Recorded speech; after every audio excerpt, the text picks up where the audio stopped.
reason I have brought a real Christmas book, from which I will read my favorite poem. Wait. You spoke to the history department. Yeah, and I'm going to read my poem. I thought I was supposed to speak to the history department, because I talked to Mrs. Munn, and she said what her wish would be wouldn't get so offended by the often scandalous things that some people say this time of year. But I already have the book. Well, all right, how's this? You go ahead and read, and I'll stop you. Anything inappropriate pops up. Okay, that's fine. Twas the night before Christmas. You can't say Christmas. This is a public school. The ACLU will be down here in a second. What should I put? Holiday seasons. 'Twas the night before the holiday seasons, when all through the house not a creature was stirring, not even a mouse. The stockings were hung by the chimney with care, in hopes that St. Nicholas... You can't say that. What? St. Nicholas, that's too religious. Use Santa Claus. In hopes that Santa Claus soon would be there. The children were all nestled all snug in their beds, while visions of sugar plums danced in their... They can't have sugar plums. Sugar plums? It'll rot their teeth out. Every dentist in town will be upset with us. Put in carrot sticks. All visions of carrot sticks danced in their heads.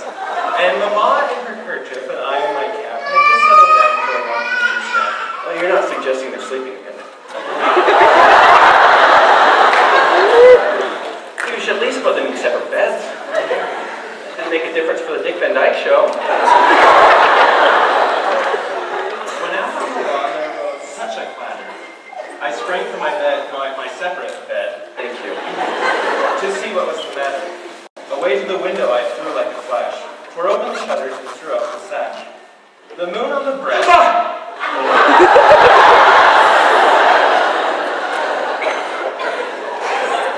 what should I put there? Not your hand.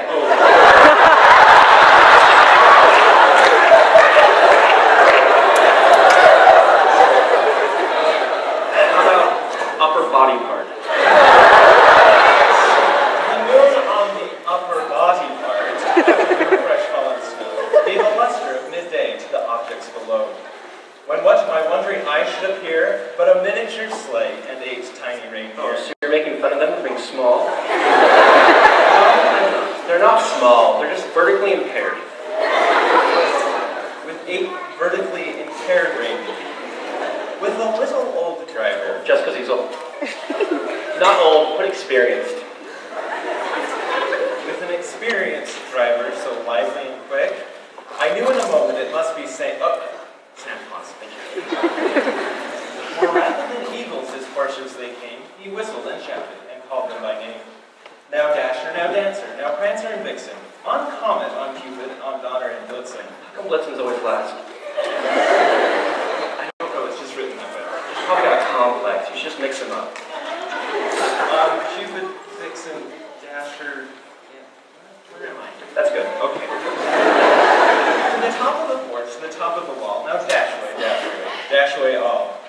As dry leaves that before the wild hurricane fly, when met with an obstacle, mount to the sky. So up on the housetop... Wait. They're on the housetop, on the roof, and on the wall? Has this been OSHA approved? I bet he doesn't even have a liability insurance. All right. It has to be an OSHA approved, liability insured sleigh. With the OSHA approved Liability insured sleigh full of toys, and Santa Claus too. And then in a twinkle I heard on the roof the prancing and flying of each little vertically impaired group. Each vertically impaired group. As I drew in my head and was turning around, down the chimney Santa Claus came with a bound. He was dressed all in fur. You can't put him in fur. Every animal activist can be honest. Put him in polyester. Polyester. It works for anyone. Except people with taste. He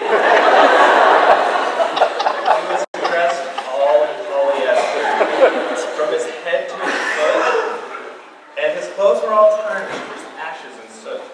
A bundle of toys he had flung on his back. And he looked like a peddler just opening his pack. He's just walking in their houses like this. That's breaking and entering. Well, chimneys aren't locked, so it's not really breaking. Entering. But it's Santa Claus from the North Pole. North Pole, there's another thing. He's illegal.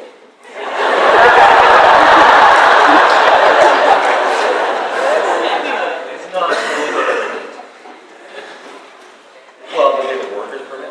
He's a green card. All right, we'll change it. He looks like a legal, properly authorized night laborer. Just opening his pack. A security search his pack. Yes. The TSA X-ray all packages. I wonder if he had to take his boots off and groceries. His eyes, how they twinkled. His dimples, how merry. His cheeks were like roses, his nose like a cherry. His droll little mouth was drawn up like a bow, and the beard on his chin was white as the snow. The stump of a pipe. Oh, you can't be smoking. He's a role model. Don't put in a pipe, put in a lollipop. Lollipop? Where's Kojak? The stump of a lollipop. And the smoke. Saffron. Oh, and the saffron had encircled his head like a wreath. He had a broad face. Yeah, you can't say that. Face? No. Broad. Yes, it's sexist. Abnormally wide. He had an abnormally wide face and a little red belly that shook when he laughed like a bowl full of jelly. Oh, you're making fun of him for being fat. No, I'm not. He's not fat, he's just a nutritional overachiever.